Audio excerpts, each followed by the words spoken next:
আসসালামু আলাইকুম ওয়া রাহমাতুল্লাহি ওয়া বারাকাতুহু। সুপ্রিয় শিক্ষার্থী বন্ধুরা, আজকের ক্লাসে আমরা নবম শ্রেণীর ডিজিটাল প্রযুক্তি এর দ্বিতীয় অধ্যায় সাইবার ঝুঁকি সম্পর্কে জানি, তথ্য নিরাপত্তা ও নিশ্চিত করি। এই অধ্যায়টি থেকে বার্ষিক পরীক্ষায় যে প্রশ্নগুলো আসবে তার সাজেশন নিয়ে আলোচনা করব। এর আগের ক্লাসে আমরা এমসিকিউ, এক কথা উত্তর এবং সংক্ষিপ্ত প্রশ্ন দেখেছি। আজকের ক্লাসে আমরা দেখব রচনামূলক প্রশ্ন ও উত্তর দৃশ্যপটবিহীন। তোমরা জানো যে তোমাদের দুই ধরনের রচনামূলক প্রশ্ন আসবে। এক ধরনের হচ্ছে দৃশ্যপটবিহীন, আর একটা হচ্ছে দৃশ্যপট থাকবে। দৃশ্যপটবিহীন মানে হচ্ছে কোনো উদ্দীপক থাকবে না, সরাসরি প্রশ্ন থাকবে। যেমন দেখো, প্রশ্ন 1 নম্বর প্রশ্ন, কিশোরদের সাইবার নিরাপত্তা সম্পর্কে শিক্ষাদানের গুরুত্ব কি? কিশোরদের মানে তোমরা যেরকম আছো, তা তোমাদেরকে সাইবার নিরাপত্তা সম্পর্কে যদি শিক্ষা দেওয়া হয় সেটার গুরুত্ব কি? গুরুত্ব হচ্ছে কিশোররা সাইবার জগতের সাথে সবচেয়ে বেশি সংযুক্ত থাকে। তারা সামাজিক মিডিয়া, অনলাইন গেমিং এবং অন্যান্য অনলাইন কার্যকলাপের মাধ্যমে প্রচুর পরিমাণে ব্যক্তিগত তথ্য অনলাইনে প্রবেশ করে, তাই না? আমরা এখানে আমাদের ইউটিউব চ্যানেল থাকে অনেকের, তারপরে ফেসবুক পেজ আছে, ফেসবুক আইডি আছে। তো তারপর অনলাইন গেম এবং অন্যান্য অনলাইন কার্যকলাপের মাধ্যমে আমরা কি করি, ব্যক্তিগত অনেক তথ্য অনলাইনে প্রকাশ করে থাকি, তাই না? এই তথ্যগুলো অপব্যবহারকারীদের দ্বারা তাদের ক্ষতি করার জন্য ব্যবহার করা যেতে পারে। তাই কিশোরদের সাইবার নিরাপত্তা সম্পর্কে শিক্ষাদানের গুরুত্ব রয়েছে। এবং সেই শিক্ষাদানগুলোর গুরুত্বগুলো কি? 1 নম্বর হচ্ছে কিশোররা সাইবার নিরাপত্তা সম্পর্কে সচেতন হলে তারা তাদের ব্যক্তিগত তথ্য অনলাইনে প্রকাশ করার ক্ষেত্রে আরো সতর্ক হবে। তারা অনলাইনে কি করবে? ঝুঁকিপূর্ণ কার্যকলাপগুলো এড়িয়ে চলবে। অনলাইন দুইবার হয়েছে, অনলাইন একবার হবে। তারা অনলাইনে কি করবে? ঝুঁকিপূর্ণ যে কার্যকলাপগুলো আছে সেইগুলো তারা অনলাইনে ছাড়বে না, তাই না? দেখো, এখানে আমরা কি করি, মেসেঞ্জারে অনেক গুরুত্বপূর্ণ ছবি বা অনেক মানে ব্যক্তিগত ছবি বা হচ্ছে ভিডিও আমরা আমাদের খুব বিশ্বাস করি এরকম মানুষকে শেয়ার করি। এইগুলো কিন্তু আমাদের পরবর্তীতে আমাদের ক্ষতির কারণ হতে পারে। যেমন দেখো, আমাদের অনেক ছেলে অনেক মেয়ের সাথে রিলেশন করে অনেক ছবি টবি ব্যক্তিগত খুবই, যেগুলো হচ্ছে প্রকাশ করার মতো নয়, অনেক মেয়ে অনেক ছেলেকে এগুলো দেয়, পরে সেগুলো দেশে ব্ল্যাকমেল করে। তো এইটাই বোঝানো হয়েছে এখানে। যদি তোমরা এরকম ধরনের কেউ করো, এই ধরনের কোনো ব্যক্তিগত তথ্য শেয়ার করবে না, যতই সে আপনজন হোক না কেন। সাইবার নিরাপত্তা সম্পর্কে সচেতন কিশোররা অনলাইনে অপব্যবহারকারীদের দ্বারা তাদের ক্ষতি করার জন্য ব্যবহৃত সাধারণ কৌশলগুলো সম্পর্কে সচেতন হবে। তারা এই কৌশলগুলো শনাক্ত করতে এবং তাদের থেকে নিজেদেরকে রক্ষা করতে সক্ষম হবে, যেটা আমরা বললাম। 3 নম্বর আছে সাইবার নিরাপত্তা সম্পর্কে সচেতন কিশোররা অনলাইনে নিরাপদ বোধ করবে। তারা অনলাইনে তাদের সময় উপভোগ করতে সক্ষম হবে। কিশোরদের সাইবার নিরাপত্তা সম্পর্কে শিক্ষাদান গুরুত্বপূর্ণ, কারণ এটি তাদের অনলাইনে নিরাপদ থাকার জন্য প্রয়োজনীয় জ্ঞান এবং দক্ষতা প্রদান করে। এই শিক্ষা তাদের অনলাইনে অপব্যবহার থেকে রক্ষা করবে এবং একটি সুস্থ ও নিরাপদ অনলাইন অভিজ্ঞতা উপভোগ করতে সহায়তা করবে। 1 নম্বর প্রশ্ন চলে গেল। 2 নম্বর যে প্রশ্নটা, অনলাইনে ব্যক্তিগত তথ্য সুরক্ষিত রাখার কৌশল কি? মানে আমরা কিভাবে, এই যে আমরা বললাম যে অনলাইনে ব্যক্তিগত তথ্যগুলো সুরক্ষা রাখতে হবে, সেগুলোকে কিভাবে আমরা রাখতে পারি? অনলাইনে ব্যক্তিগত তথ্য সুরক্ষিত রাখার জন্য বিভিন্ন কৌশল রয়েছে।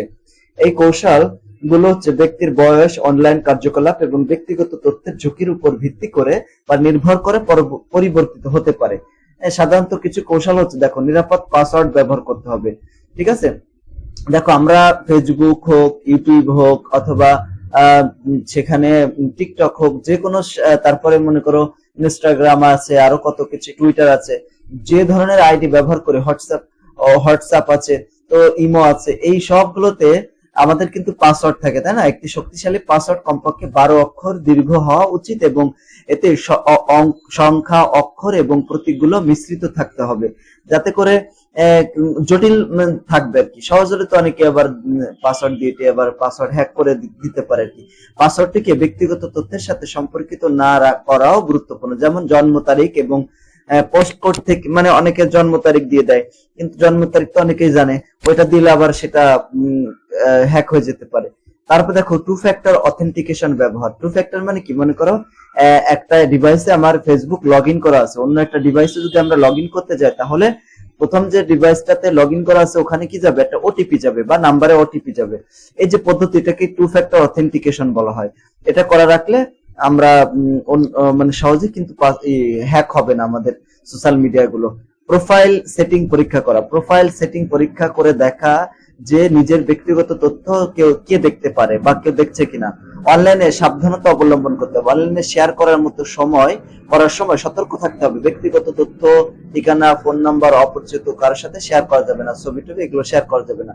অনলাইনে কেনাকাটার সময় একটি সুরক্ষিত ওয়েবসাইট ব্যবহার করতে হবে। দেখো আমাদের বাংলাদেশে প্রচুর প্রচুর প্রচুর পরিমাণ অনলাইন এরকম প্রতারক রয়েছে, যারা এই অনলাইনের মাধ্যমে প্রচুর পরিমাণ টাকা তারা হাতিয়ে নেয়। মনে করো তোমাকে 250,000 টাকার একটা জিনিস তোমাকে ওরা 20,000 টাকা অফার করবে, এরকম দিয়ে দেবে। তুমি তো জানো যে ওইটা হয়তো বা অনেক কম পাচ্ছ, তার জন্য তুমি কি করবে, তোমার কাছে অ্যাডভান্স টাকা নেবে 5,000 বা 2,000, ঠিক আছে, নিয়ে বলবে যে অ্যাডভান্স এত টাকা দিতে হবে, তারপর আমরা পাঠিয়ে দেবো, দিবা, তারপরে ওরা তাদের ওয়েবসাইটে তোমাকে ব্লক করে দেবে আর ধরবে না। এই ধরনের প্রতারণামূলক ব্যবসা কিন্তু বাংলাদেশে অহরহ হচ্ছে।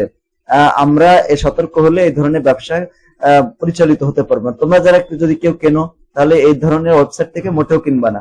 একদম যেগুলো ভেরিফাইড পেজ আছে, তোমরা চাইলে ওই পেজ গুলোতে কিনতে পারো, দারাজ থেকে কিনতে পারো, ঠিক আছে, এরকম। তারপর 3 নাম্বার, ভবিষ্যতে সাইবার নিরাপত্তা কৌশলের উন্নতির পথ কি কি, মানে কি কি উন্নতি পথ রয়েছে। যেমন কৃত্রিম বুদ্ধিমত্তা রয়েছে, আর্টিফিশিয়াল ইন্টেলিজেন্সি, তারপরে মেশিন লার্নিং রয়েছে এর মাধ্যমে, যেমন এআই এবং এমএল। এআই হচ্ছে আর্টিফিশিয়াল ইন্টেলিজেন্সি, আর এমএল মানে মেশিন লার্নিং। এর মাধ্যমে কি করতে পারি, এর ব্যবহার সাইবার নিরাপত্তা হুমকিগুলো শনাক্ত এবং প্রতিরোধ করার জন্য একটি শক্তিশালী হাতিয়ার হতে পারে। এআই এবং এমএল ব্যবহার করে সাইবার নিরাপত্তা বিশেষজ্ঞরা বৃহৎ পরিমাণে ডেটা বিশ্লেষণ করতে এবং হুমকিগুলো সাধারণ নির্দেশগুলো শনাক্ত করতে সক্ষম হবেন। ক্লাউড ভিত্তিক নিরাপত্তা সাইবার নিরাপত্তা ঝুঁকিগুলো মোকাবেলা করার একটা কার্যকরী উপায় হতে পারে। ক্লাউড ভিত্তিক নিরাপত্তা সরঞ্জামগুলো তারপরে সংস্থাগুলোকে তাদের নিরাপত্তা ব্যবস্থাগুলোকে দ্রুত এবং সহজে স্ক্যান করতে এবং পরিচালনা করতে সাহায্য করবে বা করতে দেবে। তারপরে সাইবার নিরাপত্তা শিক্ষা এবং সচেতনতা বৃদ্ধি করে সাইবার নিরাপত্তা ঝুঁকিগুলো হ্রাস করার একটা গুরুত্বপূর্ণ উপায়। ব্যক্তি, ব্যবসা এবং সরকারি প্রতিষ্ঠানগুলোকে সাইবার নিরাপত্তা ঝুঁকিগুলো সম্পর্কে সচেতন করা এবং নিজেদেরকে রক্ষা করার জন্য পদক্ষেপ নিতে উৎসাহিত করা গুরুত্বপূর্ণ। সাইবার নিরাপত্তা একটা জটিল এবং ক্রমবর্ধমান চ্যালেঞ্জ। এই চ্যালেঞ্জ মোকাবেলায় সাইবার নিরাপত্তা বিষয়ে সংশ্লিষ্ট ব্যক্তিবর্গ এবং সরকারকে একসাথে কাজ করতে হবে। এরপরে 4 নাম্বার, সাইবার নিরাপত্তা অনলাইনের প্রয়োজনীয়তা ব্যাখ্যা করব। এর ভিতরে রয়েছে দেখো সাইবার অপরাধ প্রতিরোধ এবং দমন। সাইবার অপরাধ হলো এমন অপরাধ যা কম্পিউটার, ইন্টারনেট বা অন্যান্য তথ্য প্রযুক্তি ব্যবহার করে সংগঠিত হয়। সাইবার অপরাধের মধ্যে রয়েছে জালিয়াতি, প্রতারণা, হ্যাকিং, ডিজিটাল নিরাপত্তা লঙ্ঘন। সাইবার নিরাপত্তা আইন এই অপরাধগুলো প্রতিরোধ এবং দমন করতে সহায়তা করে। সাইবার নিরাপত্তা নীতি এবং প্রতিবিধান প্রণয়ন। সাইবার নিরাপত্তা আইন সাইবার নিরাপত্তা সম্পর্কিত নীতি ও প্রতিবিধান প্রণয়নে সহায়তা করে। এই নীতি ও প্রতিবিধানগুলো সাইবার নিরাপত্তা ব্যবস্থাগুলো নকশা, বাস্তবায়ন এবং পরিচালনায় সহায়তা করে। এরপর আরেকটা সাইবার নিরাপত্তা সম্পর্কে সবাইকে সচেতন করতে হবে। হ্যাঁ, তোমরা সংক্ষেপে এভাবে লিখবা, তো বেশি লেখার দরকার নেই। তারপর 5 নম্বর, অনলাইন প্রতারণার ব্যক্তিগত প্রভাব ব্যাখ্যা করো। অনলাইন প্রতারণার ফলে ব্যক্তিগত তথ্য চুরি, সাইবার বুলিং এবং মানসিক চাপের মতো সমস্যা দেখা দিতে পারে।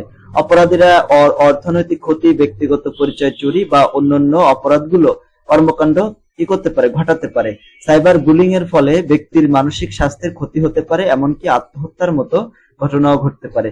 অনলাইন প্রতারণার ফলে ব্যক্তির আত্মবিশ্বাস কমে যেতে পারে এবং সামাজিক যোগাযোগ থেকে বিচ্ছিন্ন হয়ে পড়ার মতো সমস্যা দেখা দিতে পারে। এরপরে 6 নম্বর হচ্ছে ডিজিটাল যুগে তথ্যের গোপনীয়তা রক্ষায় চ্যালেঞ্জ গুলো কি কি ব্যাখ্যা করো। চ্যালেঞ্জ গুলো হতে পারে ডেটা সংগ্রহ এবং বিশ্লেষণের প্রসার, এইগুলো আমাদের ব্যাখ্যা করা রয়েছে, পড়তে হবে এগুলো। ডিজিটাল যুগে ব্যক্তিগত তথ্য সংগ্রহ এবং বিশ্লেষণের প্রসার ঘটেছে। এই তথ্যগুলো বিভিন্ন মাধ্যমে সংগ্রহ করা হয়, যেমন ইন্টারনেট থেকে আমরা তথ্য সংগ্রহ করি, ডেটা বিশ্লেষণ করি, তাই না, এরকম। তারপর দেখো তারপরে যেটা তথ্য প্রযুক্তির অগ্রগতি হয়েছে। তথ্য প্রযুক্তির অগ্রগতির ফলে তথ্যের বিস্তার এবং আদান প্রদানের হার বৃদ্ধি পেয়েছে। তথ্য সুরক্ষা ব্যবস্থার দুর্বলতা। তথ্য সুরক্ষা ব্যবস্থার দুর্বলতা ও তথ্যের গোপনীয়তা রক্ষা একটা চ্যালেঞ্জ। তথ্য সুরক্ষা ব্যবস্থা যথাযথভাবে বাস্তবায়িত না হলে তথ্য হ্যাক বা ফাঁস হয়ে যাওয়ার সম্ভাবনা থাকে। 7 নম্বর, সাইবার অপরাধ প্রতিরোধে নতুন প্রযুক্তির ভূমিকা কি, মানে নতুন কি কি প্রযুক্তি আছে এবং সেই প্রযুক্তিগুলোর ভূমিকাগুলো কি কি আমাদের ব্যাখ্যা করতে হবে। যেমন সাইবার অপরাধ প্রতিরোধে নতুন প্রযুক্তির ভূমিকা অনেক বেশি। সাইবার অপরাধীরা প্রতিনিয়ত নতুন নতুন কৌশল অবলম্বন করে অপরাধ সংগঠিত করেছে, তাই সাইবার অপরাধ প্রতিরোধে নতুন প্রযুক্তি ব্যবহার অপরিহার্য। সাইবার নিরাপত্তা ব্যবস্থার উন্নতি সাধনের মাধ্যমে সাইবার অপরাধের ঝুঁকি কমানো সম্ভব। এর জন্য কম্পিউটার নেটওয়ার্ক এবং তথ্যের নিরাপত্তা নিশ্চিত করা জরুরি।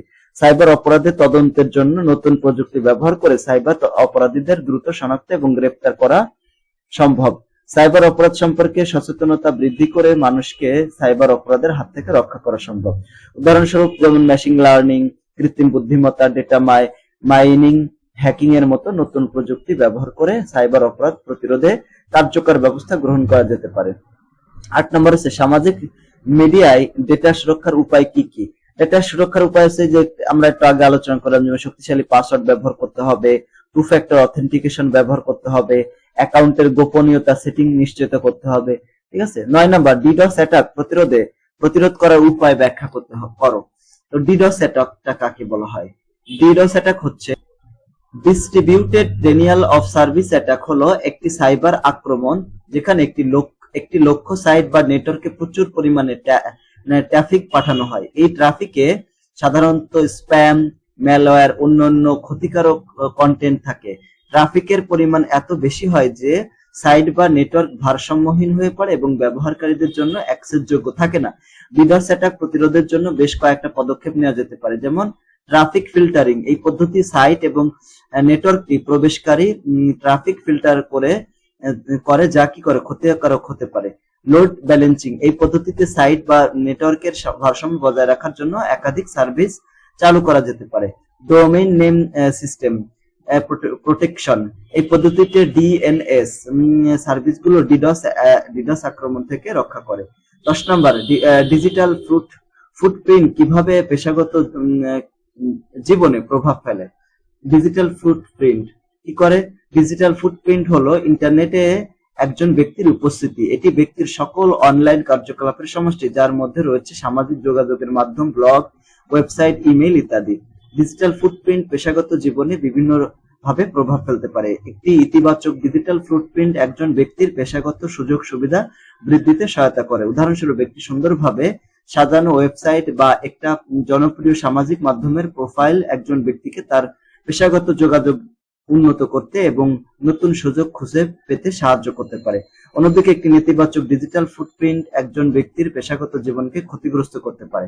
উদাহরণস্বরূপ কি করতে পারে, যে অনলাইন অশালীন বা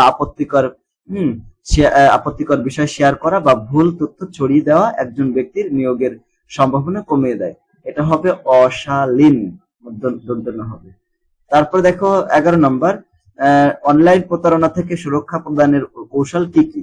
যেমন 1 নম্বর অনলাইনে যে কোনো তথ্য বা লিঙ্ক ক্লিক করার আগে সতর্কতা অবলম্বন করতে হবে। আমাদের ফেসবুকে অথবা আমাদের মেসেঞ্জারে অনেকে কি করে বলতো, লিঙ্ক পাঠায় মাঝে মাঝে দেখবা, অথবা ফেসবুকে দেখবা যে গোপনীয় লোভনীয় দেখায়, হ্যাঁ, যে এই ক্লিকে এখানে এই জিনিসটা দেখার জন্য এই নিচে ক্লিক আছে, লিঙ্ক আছে, এটা প্রবেশ করুন। এই সমস্ত লিঙ্কে প্রবেশ করা যাবে না। কম্পিউটার বা মোবাইল ডিভাইসটি আপ টু ডেট রাখতে হবে, মানে আপডেট রাখতে হবে সবসময়। ভালো অ্যান্টিভাইরাস এবং অ্যান্টি ম্যালওয়্যার প্রোগ্রাম ব্যবহার করতে হবে। একটি নিরাপদ সংযোগ ব্যবহার গুরুত্বপূর্ণ, ওয়াইফাই কে নিরাপদ রাখতে হবে। ঠিক আছে। তো আলহামদুলিল্লাহ আমরা দৃশ্যপট বিহীন যেগুলো আছে প্রশ্ন, রচনামূলক প্রশ্ন সব দেখলাম। পরবর্তী ক্লাসে আমরা রচনামূলক প্রশ্ন এবং উত্তর দেখবো, যেগুলো হচ্ছে দৃশ্যপট রয়েছে। ঠিক আছে, দৃশ্যযুক্ত, মানে যেগুলোর উদ্দীপক থাকবে ইনশাল্লাহ।